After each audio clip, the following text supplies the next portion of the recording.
Savez-vous que vous avez une santé mentale à garantir? Bonsoir chers téléspectateurs de la FM Télévision et bienvenue dans votre émission FM Santé, une émission qui garantit le bien-être de votre santé, une émission qui vous parle en long et en large, en profondeur d'ailleurs de chaque maladie, de la prise en charge et de la prise en charge de ces maladies-là. Aujourd'hui, nous allons parler de la santé mentale et sur nous recevons sur ces plateaux le psychologue clinicien, M. Jean-Claude Mukanzo, que je reçois. Bonjour, M. Jean-Claude. Bonjour, madame. Bienvenue sur FM Télévision. Merci beaucoup.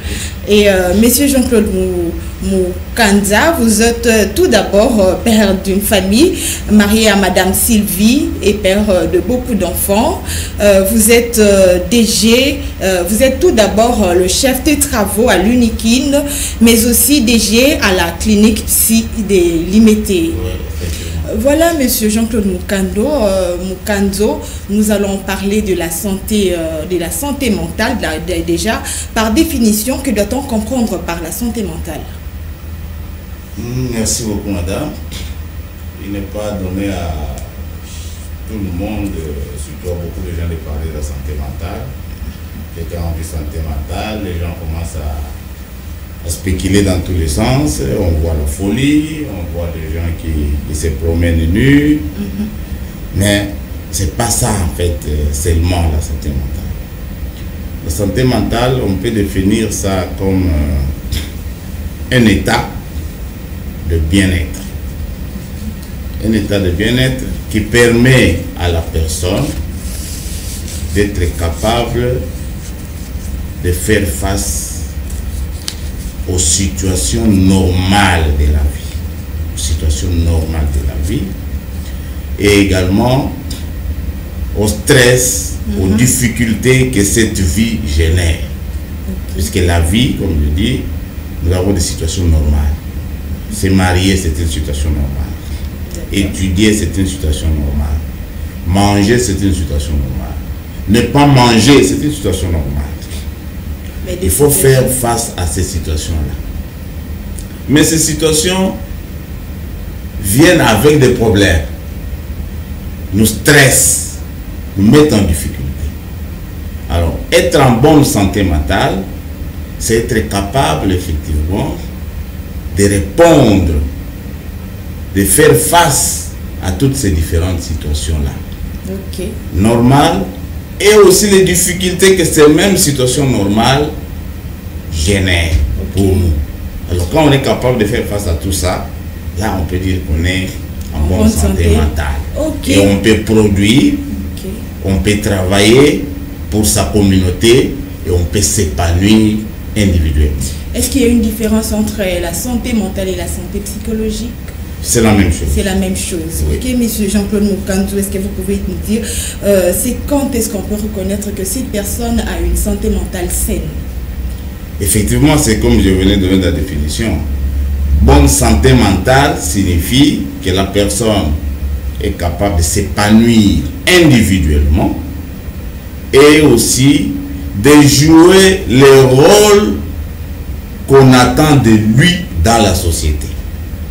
Donc, si il est épanoui personnellement, si il joue le rôle dans la société, le rôle, parce que chacun de nous a un rôle à jouer. Exactement. Voilà, la société attend de chacun de nous ce qu'il doit faire. Alors, la personne qui est en bonne santé mentale fait ce que la société attend de lui. Et aussi, elle s'épanouit de manière sur le plan personnel. Et cette personne qui n'est pas capable de s'épanouir, est-ce que c'est ce qui provoque la maladie mentale? Essayez de nous expliquer comment est-ce que la maladie mentale arrive dans la vie d'une personne. Oui, donc lorsque on n'est pas épanoui, on ne sait pas s'épanouir individuellement, lorsque on ne sait pas jouer les rôles qu'on doit jouer dans la société, ça signifie que sa santé mentale est déjà affectée. La santé mentale est affectée. Et quand la santé mentale est affectée, on peut maintenant entrer pour voir quelle maladie souffre telle personne. Mais on voit déjà, à partir du fait que l'épanouissement personnel n'est pas là, les rôles que vous devez jouer dans la société, vous ne les jouez pas, c'est que vous avez déjà une santé mentale affectée. Et maintenant, on peut pour chercher qu'est-ce qui ne va pas au juste, on peut découvrir il est atteint de telle ou telle autre pathologie du mental. Je vois que les téléspectateurs qui nous suivent à la maison sont certainement agités en disant que c'est là qui ne répond pas à ses exigences, soit une personne malade mentale, ça dérange déjà, mais j'aimerais que vous expliquiez encore en profondeur pour faire comprendre les téléspectateurs qui nous suivent, comment est-ce qu'une personne, parce qu'aujourd'hui, nous le voyons presque partout, dans nos dirigeants, dans nos lieux de travail, dans nos maisons, il y a des gens qui n'arrivent pas à répondre à leurs exigences, non seulement parce qu'ils ne veulent pas, mais parce qu'il y a quelque chose aussi qui les empêche. Mais est-ce que c'est tout le monde qui ne répond pas vraiment, qui soit atteint d'une maladie mentale? Oui. Lorsque nous disons maladie mentale, c'est là où ça va déranger les gens. Quand on dit maladie mentale... Exactement, c'est pourquoi je dis que nos téléspectateurs sont vraiment en agitation, qu'il faut éclaircir. On a une très mauvaise vision de la maladie mentale. Lorsqu'on dit maladie mentale, tout le monde voit les fous. C'est ça.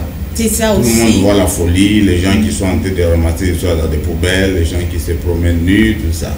Non, ça c'est une maladie mentale, bien sûr, mais c'est d'un certain degré. Mais ça commence quelque part. Ok.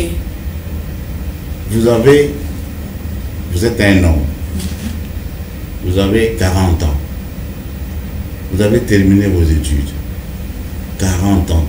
Vous êtes toujours chez vous à la maison, chez vos parents. Vous attendez à ce que vous soyez toujours nourri par les parents. Vous ne savez pas vous marier.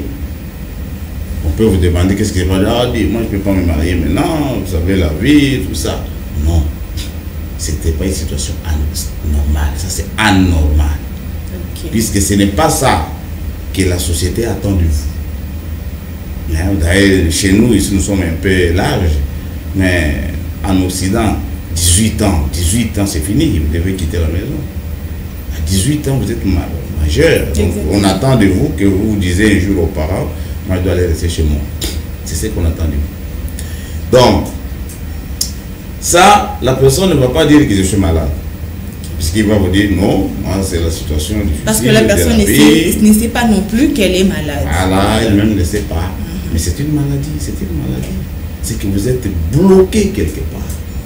Vous ne savez pas utiliser vos potentiels, puisque nous avons chacun de nous a des potentiels, a des atouts. Naturellement, on a des atouts pour faire face aux problèmes que nous rencontrons dans la vie.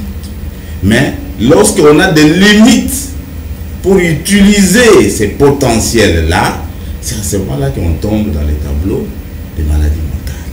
C'est qu'on est limité, on n'est pas en mesure d'utiliser ce qu'on a comme force pour faire face aux problèmes de la vie. Et c'est ce qui arrive à ces messieurs dont je donne l'exemple de 40 ans. Ce n'est pas qu'il n'a pas de moyens pour le faire, non.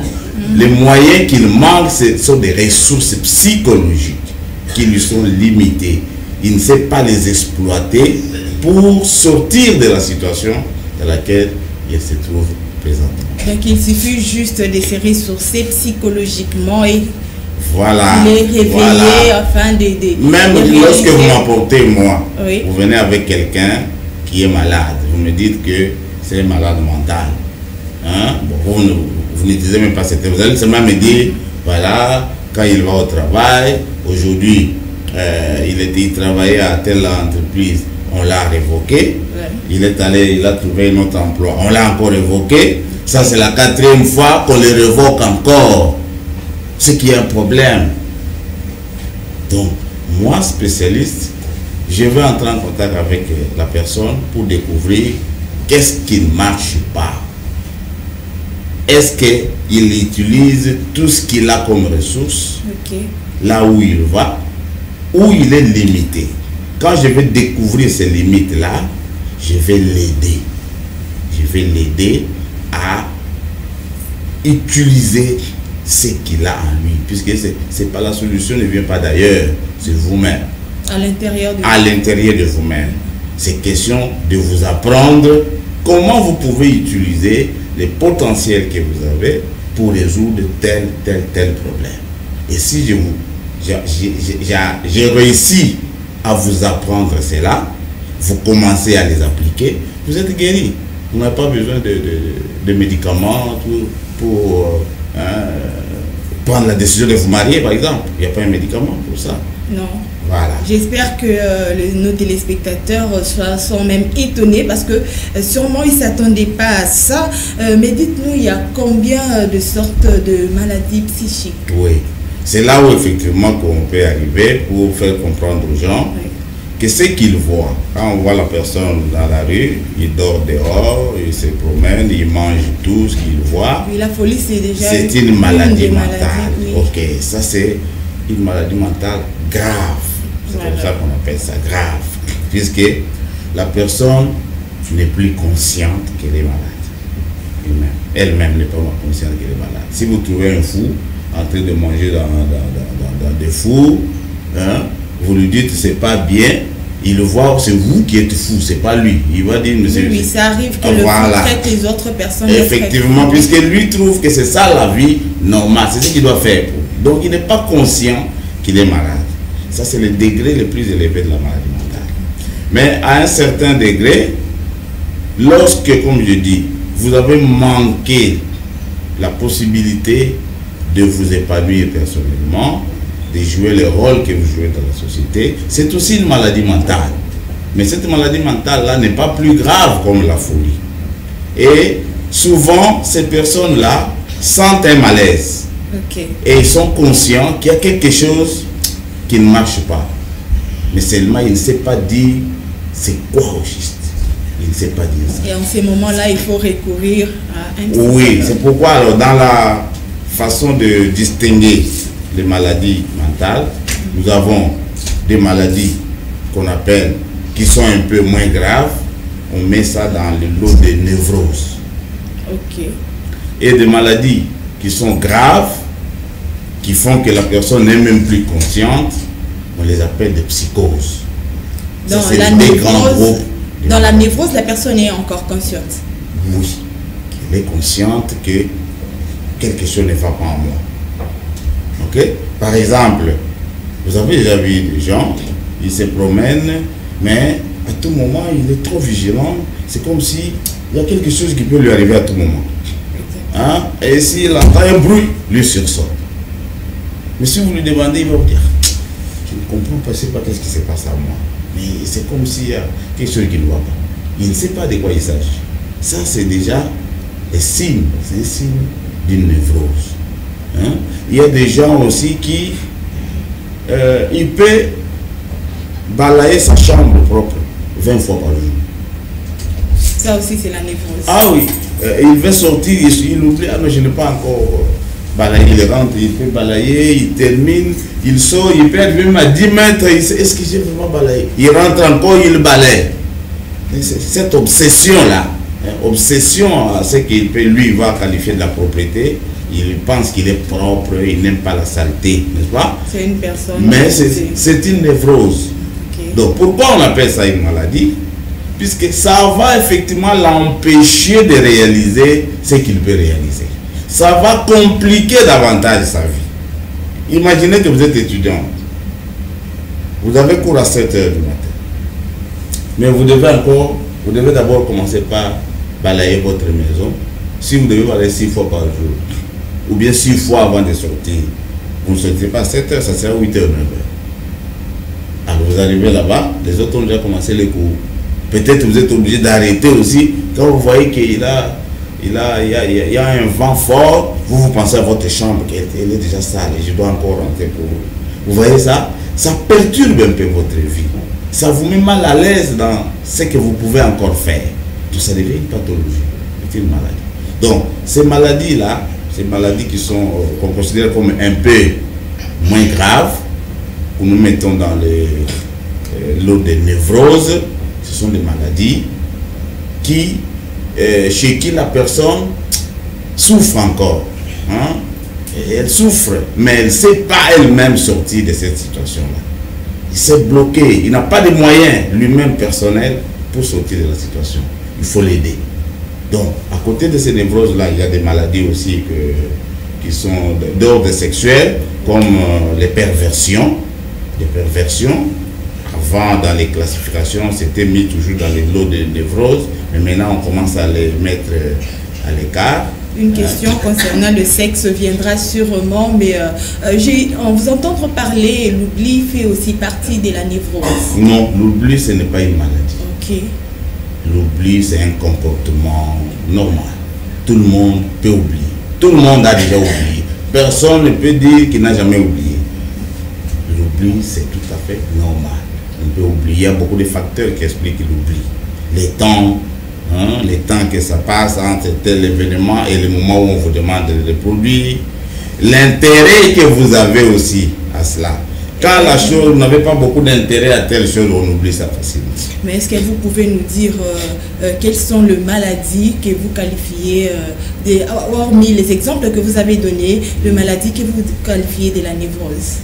Elles sont nombreuses. J'ai parlé d'obsession.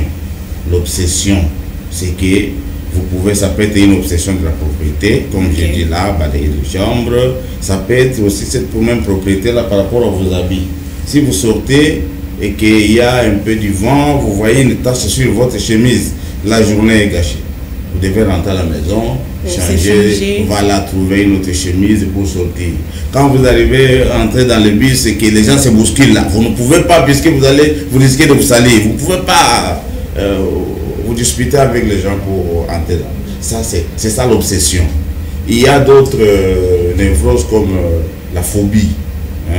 La peur de certains endroits, la peur de certains objets.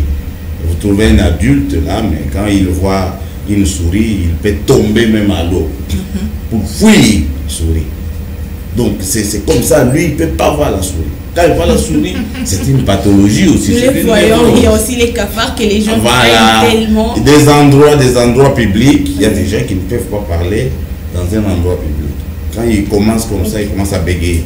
Ou c'est fini, la voix ne sort plus.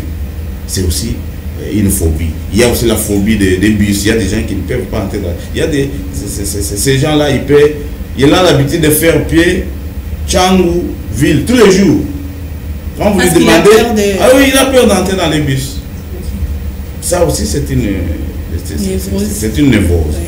Il y a d'autres névroses qu'on qualifie, qu'on appelle l'hystérie. L'hystérie, là, on trouve ça beaucoup plus chez les femmes, chez les jeunes. En fait,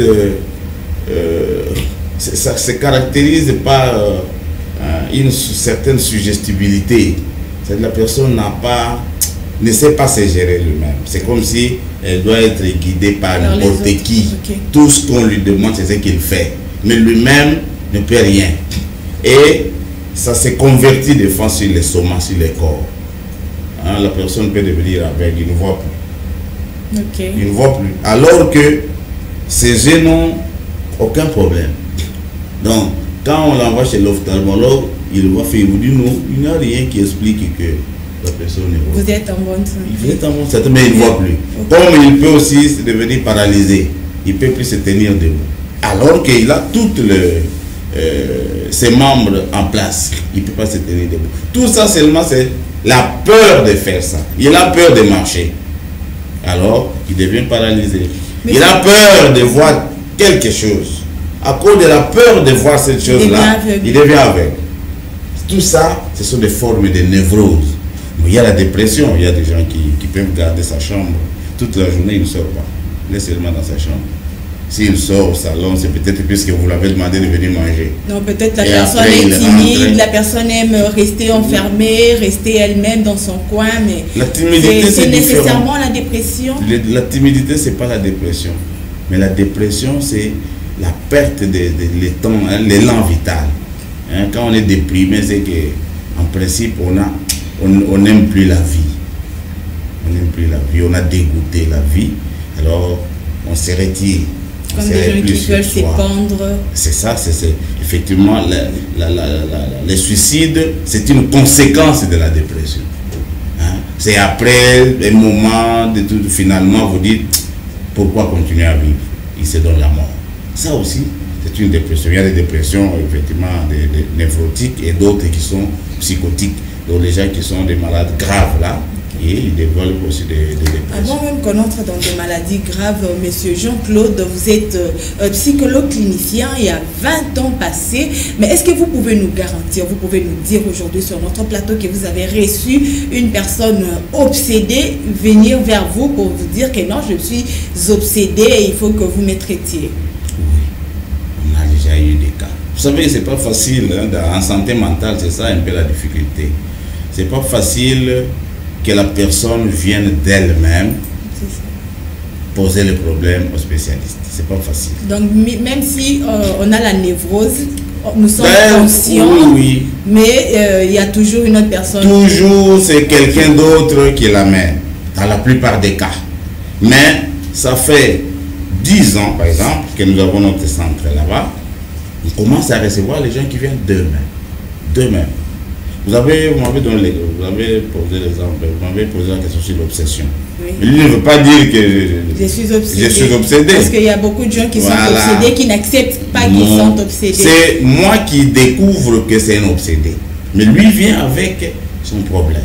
Okay? Bon, par exemple, un jeune garçon d'une quarantaine d'années qui vient, il vous dit, je suis déjà fiancé.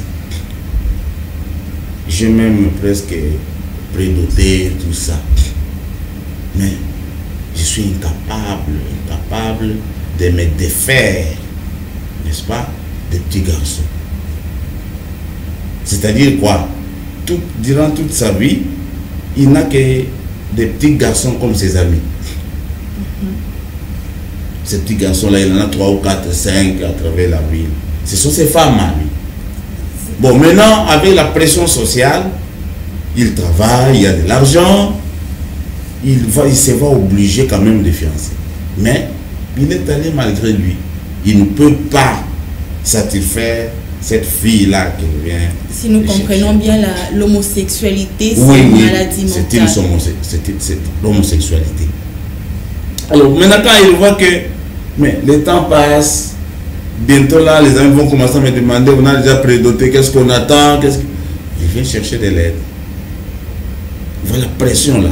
Mais ça fait combien d'années qu'il a enduré ça? C'est la même chose.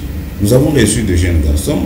Il vient, il vous dit que ça fait 15 ans que moi, je ne fais que me masturber. La masturbation fait partie de la névrosité. Maintenant, quand il se masturbe, la masturbation simple, la masturbation en soi, ce n'est pas une maladie. Okay. Mais lorsque la masturbation devient l'unique mode de satisfaire ses besoins sexuels, là, ça devient une pathologie. Par exemple, dans les cas là, 15 ans durant, depuis 15 ans, il ne fait que se masturber. Quand il voit maintenant que ça commence à le déranger, il vient lui-même poser les problèmes. Et d'autres, au niveau du travail, son chef lui donne un travail pour le faire. Mais quand on lui donne le travail pour travailler là, la personne qui travaillait déjà depuis le temps, à un moment donné, il a des problèmes pour écrire. Il a des problèmes. Oui, ça arrive, hein, ça nous arrive, tu vois, il y a un confrère ou une consoeur qui te dit, je ne sais pas, aujourd'hui, je n'arrive pas à réfléchir. Ça ne vient pas, la concentration est partie. Et quand ça prend du temps comme ça, lui-même se dit, mais si ça continue, je risque de perdre le travail. Il vient chercher de l'aide. Et ces gens-là, quand ils viennent eux-mêmes comme ça, nous les aidons. Nous les aidons. C'est que nous les amenons à retrouver effectivement les ressources qui sont à eux. Et pour les exploiter, voilà, ils résolvent le problème. Docteur, monsieur Jean-Claude, comment est-ce que la névrosité peut... La névrose. La névrose plutôt peut amener la psychose. Bon, ce sont des maladies différentes. La névrose, ce n'est pas le début de la maladie mentale qui peut amener à la psychose. Donc il y a la psychose à côté, il y a la... Oui. Quelqu'un peut être comme ça, il n'a jamais souffert d'une névrose, brutalement il devient psychotique. Il n'est pas obligé de passer d'abord par la névrose. Il n'y a pas des étapes à passer pour... Non. Mais nous avons quand même des indices. il y a des indices. Très important à signaler. À côté des pathologies, Oui. à côté des maladies mentales, nous avons ce qu'on appelle des personnalités pathologiques. Expliquez. C'est-à-dire des caractères. Les gens qui ont des caractères qui les prédisposent à la maladie. Tu vois? D'abord, toute la maladie, tout ce qui est maladie mentale, là, ce n'est pas comme dans le domaine de la maladie physique. Dans le domaine de maladie physique, quand on dit vous avez la malaria, hein, c'est-à-dire que Esther a la malaria, Olga n'en a pas. Exactement. Les deux personnes sont différentes. Mais dans le domaine de la santé mentale, lorsqu'on dit qu'Esther est obsédée, ça ne signifie pas que Olga n'a pas de signes d'obsession. Non. Olga peut avoir les signes d'obsession, mais très légers, qui ne perturbent pas sa vie. Mais chez Esther, c'est déjà plus grave. C'est comme ça qu'on le qualifie des malades. Donc, en santé mentale, la maladie, c'est le problème de degré. Ce qui est faible, on dit non, ça c'est normal. Mais quand ça devient maintenant, ça arrive, ça atteint un certain degré, ça s'appelle maintenant maladie mentale. Quand je prends un exemple banal. Si vous rencontrez un enfant de 8 ans dans la rue, nu, est-ce que ça va vous étonner? Du tout. Pas du tout. Mais rencontrer un garçon de 26 ans nu, vous allez dire que c'est un malade. Alors que c'est le même comportement, les deux sont nus. Pourquoi chez l'autre vous dites qu'il est malade, mais l'autre, chez l'un il est malade, chez l'autre il est normal? Voilà. C'est puisque la maladie, effectivement, c'est un problème de normes. Ce que la société a fixé comme normes. Si vous les respectez, vous êtes dans ces normes-là, ok, c'est bon. Si vous dépassez ces normes, vous devenez pathologique, vous devenez malade. Parlez-nous de la psychose. Voilà. Maintenant, la psychose, c'est une maladie mentale grave. Lorsqu'on est atteint d'une psychose, c'est que on a perdu la conscience de soi. On a perdu la conscience. On n'est pas conscient qu'on est malade. Maintenant, comme on n'est pas conscient qu'on est malade, on ne peut pas demander de l'aide. Jamais un psychotique ne peut pas chercher quelqu'un pour le soigner. C'est seulement la famille, les membres de famille qui peuvent l'amener des forces pour se faire soigner. Alors, il y a quand même des théories, c'est compliqué pour faire comprendre ça à la population. Qu'est-ce qui provoque la maladie mentale? Voilà. Nous avons, comme nous sommes là,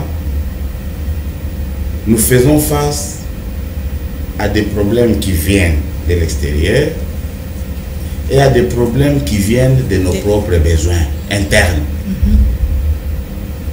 Quand j'ai faim, ce n'est pas l'extérieur qui envoie la sensation de faim, ça vient de moi-même, de l'intérieur. Maintenant, comment nous réagissons à ces sollicitations-là? Notre manière de réagir aux problèmes que nous rencontrons, c'est ça qui détermine la maladie mentale. Si nous réagissons normalement, nous résolvons les problèmes. Mais il nous arrive de réagir de manière inadéquate. Alors nous créons une maladie. Voilà, lorsqu'on réagit de manière inadéquate, c'est fini. On tombe dans une maladie mentale. C'est ça le problème de psychose. Vous êtes célibataire, vous avez envie de vous marier, mais il faut avoir du travail pour trouver de l'argent. Pour avoir du travail, il fallait d'abord avoir un diplôme. Est-ce que vous en avez pour chercher du travail? Tout ça, vous voyez tous ces problèmes-là. Voilà. Nous avons maintenant quelque chose en nous qui gère tous ces problèmes-là, avec les contradictions. C'est cette instance-là, lorsqu'elle n'est plus capable de gérer ces différents problèmes qui sont contradictoires dans la vie, c'est fini, nous tombons dans les tableaux de la maladie mentale. C'est pourquoi j'ai parlé au début de ressources psychologiques. Nous avons des ressources. Ces ressources-là doivent nous permettre de gérer, mettre ensemble les difficultés, les contradictions que nous trouvons dans la vie. On ne peut pas vivre sans contradiction. Maintenant, si on n'est pas capable de supporter ces contradictions-là, alors c'est comme les Quinois disent, au Salamon de Naïf. C'est ça, non? Ah oui, quand tu fais ton monde à toi, effectivement, tu entres maintenant dans la maladie mentale. Okay. Puisqu'un malade mental, c'est quelqu'un qui a créé son monde à lui. Il pense que c'est comme ça qu'il faut vivre. Au lieu d'aller chaque fois supplier les taximens pour rentrer, moi je dois faire le pied pour aller là où je veux. Au lieu d'aller chercher de l'argent pour acheter à manger, moi je vais dans un four, là je prends, je mange. Au lieu d'aller chercher de l'argent pour chercher de l'eau, il y a de l'eau qui se tape dans la rue. Qu'est-ce que ça fait? Je bois ça. Vous voyez? Vous avez créé votre monde à vous, différent du monde normal. Tout ça c'est quoi? Puisque vous n'êtes pas capable de gérer l'ensemble des contradictions que nous rencontrons dans la vie. Or, des jours où nous sommes sortis du ventre de notre mère, les contradictions ont commencé. Est-ce que vous pouvez nous donner la différence, il en existe bien sûr, entre la maladie mentale et le trouble mental? En fait, c'est pas différent. Quand on dit trouble mental, c'est une maladie mentale. Mais on peut aller dans les détails. Par exemple, comme je vous ai dit, il y a des personnalités pathologiques. Hein? Les caractères de quelqu'un, son caractère là, le prédispose demain après-demain à faire la maladie. Pourquoi? Puisque c'est le cas de ce que je vous ai dit comme obsession. L'obsession, c'est lui qui balaye à tout moment, il est déjà dans la pathologie. Mais vous trouverez des gens dans la vie, ok, dans sa vie normale, qui est très sensible à la saleté. Très sensible. Il suffit que vous les saluez comme ça. Ah, bonjour, bonjour mon cher ami. Si vous voulez vous serrer la main, non, non, s'il vous plaît. Pourquoi? Les gens ne comprennent pas pourquoi ils ne veulent pas serrer la main aux autres. Finalement, ils peuvent vous dire, bon, moi, le problème de, vous savez qu'on touche partout, là, c'est tirer les mains avec les gens, tout ça. C'est ça son caractère. Et tout le monde les connaît comme ça. Il y a des gens aussi qui sont très réservés. Très réservés. Pour connaître son problème, vraiment, c'est pas, il n'a pas de confident. Mais ils sont discrets. Très discrets. Ok? C'est son son caractère à lui. C'est son caractère. Qui peut provoquer une maladie mentale. C'est-à-dire que cette discrétion-là, c'est vrai. La discrétion, c'est bien. Mais on doit choisir. Je suis discret dans tel domaine, puisque je sais que si je me dévoile, ça risque d'avoir des conséquences pour moi. Mais si vous êtes discret, même dans les problèmes où les gens doivent vous aider, ce n'est pas normal. Ce n'est plus normal. Alors, si vous êtes comme ça, ça c'est votre caractère. On ne va pas dire que vous êtes malade. C'est votre façon d'être. Mais, finalement, devant des chocs, vous pouvez développer une schizophrénie. C'est-à-dire, vous vous coupez du monde. Vous créez votre monde à vous. Donc, les gens qui sont comme ça, ils sont effectivement prédisposés à faire une psychose de ce type-là, qui fait qu'on soit en rupture avec le monde. Donc, on est seul. Hein? Ces mondes-là, on n'en veut pas. Donc, ces troubles-là, quand vous allez, on va vous dire trouble de la personnalité. On dit ça, trouble de la personnalité. Mais on ne met pas ça dans les maladies mentales. Hein? On montre que ce sont des caractères des gens, mais qui peuvent, à un moment donné, se transformer en maladie mentale. Donc, c'est ça, ça existe. Monsieur Jean-Claude, vous avez dit que l'oubli n'est pas une névrose, mais la perte de mémoire en est une. Dans la mémoire, c'est aussi une partie de troubles, hein, mais ce n'est pas, on ne met pas ça dans les cas de maladies mentales au vrai sens du terme. Hein. C'est comme, comment on dit, l'arriération mentale. Hein.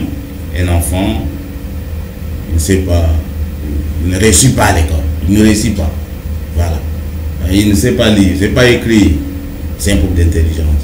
Son intelligence était arrêtée à un certain moment, elle ne s'est pas développée jusqu'à la fin. La même chose pour la mémoire. Nous avons des troubles de mémoire. Troubles de mémoire qu'on appelle les amnésies. Ça arrive que vous ne pouvez plus vous rappeler de ce que vous avez vu hier. Alors, si c'est...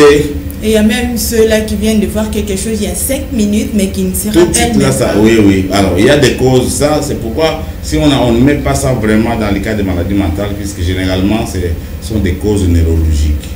Si au niveau du cerveau, il y a une anomalie qui touche la zone qui gère la mémoire, vous perdez votre mémoire. C'est fini. Vous ne pouvez plus vous rappeler des choses que vous avez vues, vous avez entendues quelques minutes ou quelques minutes. Donc, il y a des types de maladies de mémoire. Soit vous perdez tout ce que vous voyez. Vous voyez ça, ça part. Vous voyez ça, ça part. Il y a aussi un autre type de maladie de mémoire où, lorsqu'elle arrive, tous les anciens souvenirs restent intacts. Mais à partir de ce moment-là, vous ne pouvez plus ajouter un autre souvenir. Et voilà. Ça arrive. Et ça, c'est irréversible. Hein? C'est irréversible puisque quand ça vous arrive comme ça, c'est un problème du cerveau. On ne sait pas vous soigner. Ce n'est pas le psychologue qui va vous soigner. C'est pas le psychologue qui va vous soigner dans le cas des pertes de mémoire. Monsieur Jean-Claude, vous pouvez nous dire quelle est la maladie ou le trouble mental le plus dangereux? Non, toutes les maladies mentales sont dangereuses. Sont dangereux. Et alors, leur dangerosité, c'est que elle ne vous permet pas de jouer pleinement votre rôle dans la société. Si vous devenez comme inutile, voilà. Quand vous êtes inutile dans la société, ça ne va pas. Donc toutes les maladies sont dangereuses. Et en dehors de tous les signes que vous avez énumérés là, comment évaluer notre propre santé mentale? Pour savoir que vous êtes en bonne santé mentale, les 2 critères, je reviens sur ces 2 critères-là. Est-ce que vous êtes épanoui personnellement? L'épanouissement personnel, c'est quoi? Vous vous réveillez le matin, vous savez ce que vous devez faire. Hein? Vous avez brossé, vous lavez, vous portez des habits, vous êtes propre pour faire ce que vous pouvez faire. Vous allez à l'école, vous allez au travail, ou vous n'en avez pas, vous allez vous battre pour les trouver. Voilà. 2, est-ce que vous jouez le rôle qu'on attend de vous dans la société? C'est ça les 2 critères. Si ça manque, c'est que votre santé mentale pose problème. Le maladie mentale, la névrose, soit la psychose, sont-elles curables? Oui, on les soigne. Même la psychose est curable? On soigne. C'est vrai que c'est pas facile. Hein? C'est pas facile. Vous voyez, dans la maladie physique, comme je vous ai dit là, un microbe entre dans les corps, les médicaments viennent, ils tuent les microbes. Ça fait déterminer. Mais dans la maladie mentale, il n'y a pas un microbe qui est venu. Il n'y a rien. Il ne faut pas que quelqu'un vous dise allons faire des examens pour voir s'il est malade mental. Non, il n'y en a pas. Les examens n'existent pas. Dans la maladie mentale, c'est que votre façon de voir les choses a changé. Votre façon de réfléchir, votre façon d'être, de faire, est modifiée, a changé d'épaule. Maintenant, pour remettre ça comme c'était avant, c'est pas facile. C'est ce que même je veux demander. Est-ce qu'il y a une personne qui a souffert de la maladie mentale après être soignée, peut-elle recouvrer totalement ses facultés? Oui, si la thérapie a réussi, vous reprenez toutes vos facultés, sans problème. Ce n'est pas une maladie neurologique. Les maladies neurologiques laissent des séquelles. Tu vois? Hein, par exemple, vous avez souffert de la méningite, et après, il y a des séquelles qui restent, peut-être l'ouïe, la vision, ça peut arriver. Mais dans la maladie mentale, si on vous a soigné et que la thérapie a réussi, vous recouvrez toutes vos facultés, ça va. Mais dans la maladie... Pardon? Comment se passe la prise en charge d'une personne malade mentale? Oui, il y a 2 prises en charge. Il y a la prise en charge psychiatrique. Psychiatrique, c'est que, par exemple, pour les psychoses. Voilà. Les psychoses, il faut que les médecins psychiatres commencent d'abord. Puisqu'il faut lui donner un peu de médicaments. Il y a des médicaments qui agissent sur le cerveau. Alors ces médicaments-là permettent pour les malades qui sont agités, hein, qui font des mouvements là, quand on lui donne ces médicaments-là, ça les calme. Pour les malades qui sont abattus, qui ne font rien faire, quand on lui donne ces médicaments-là, ça remonte un peu sa tension psychologique et il peut parler, il peut...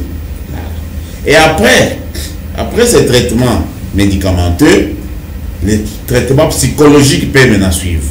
Le traitement psychologique va mettre l'accent sur le nœud du problème, sur les ressources psychologiques qu'on doit susciter, ressusciter chez ces malades pour qu'ils reprennent la vie normalement. C'est ça qu'on fait pour la partie surtout psychose. Pour les névroses et d'autres troubles, on peut ne pas utiliser les médicaments. On n'a même pas besoin. Dans beaucoup de cas, on n'a pas besoin de médicaments. Dans ces cas-là, vous utilisez quoi? On utilise un traitement psychologique. On appelle ça psychothérapie. Hein? C'est la psychothérapie qu'on utilise. On travaille avec vous. On travaille avec le malade. En parlant. Le traitement, c'est la parole.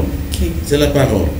Et c'est comme ça que, en parlant, que la personne va retrouver ces ressources qu'il a perdues.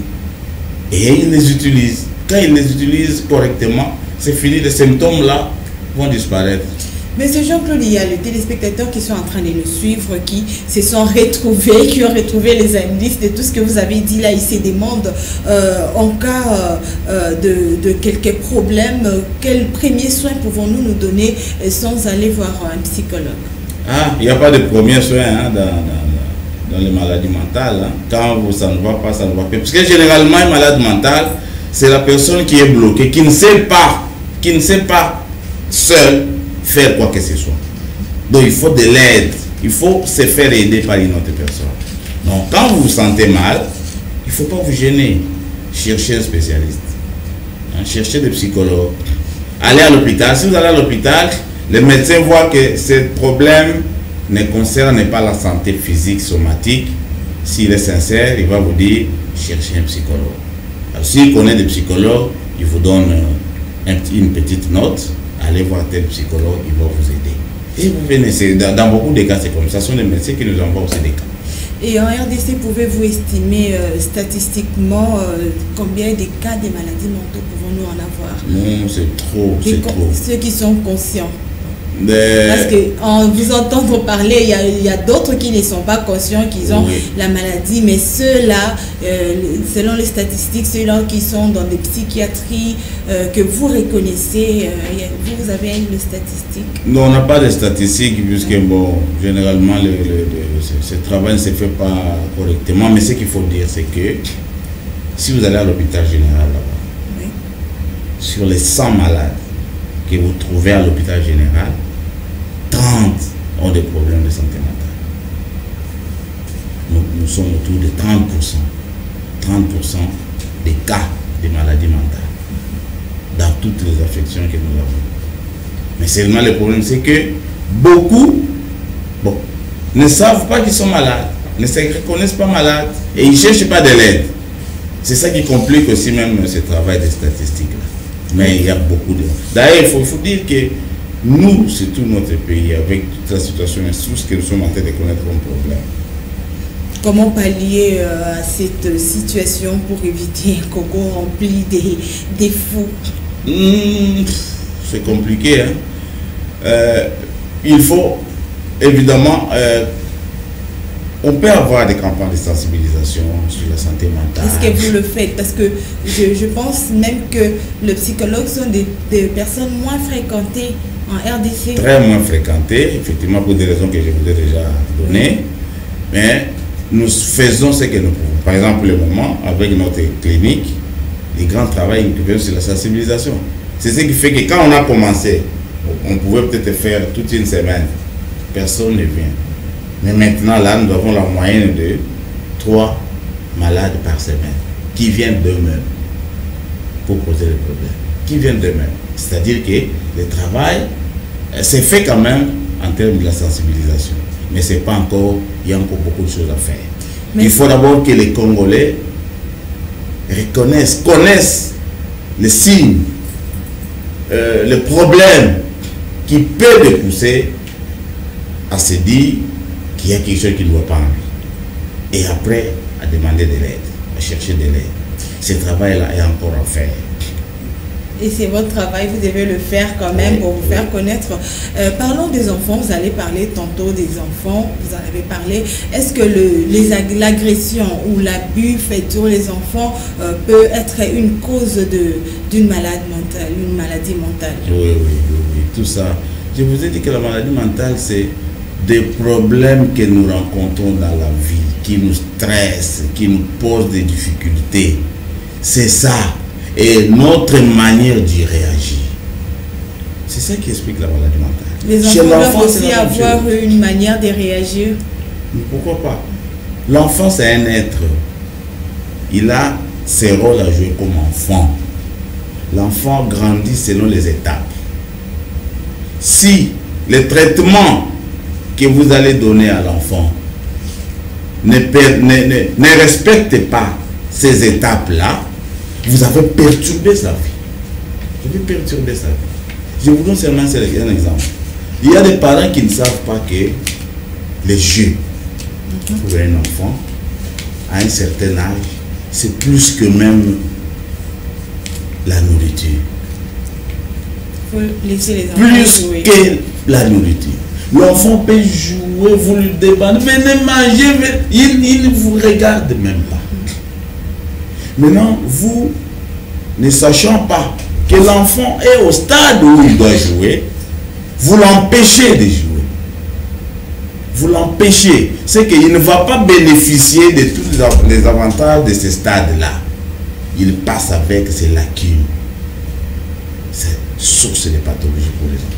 Question de curiosité, vous aviez parlé du sexe bien avant et j'avais dit qu'on en parlera même à la fin.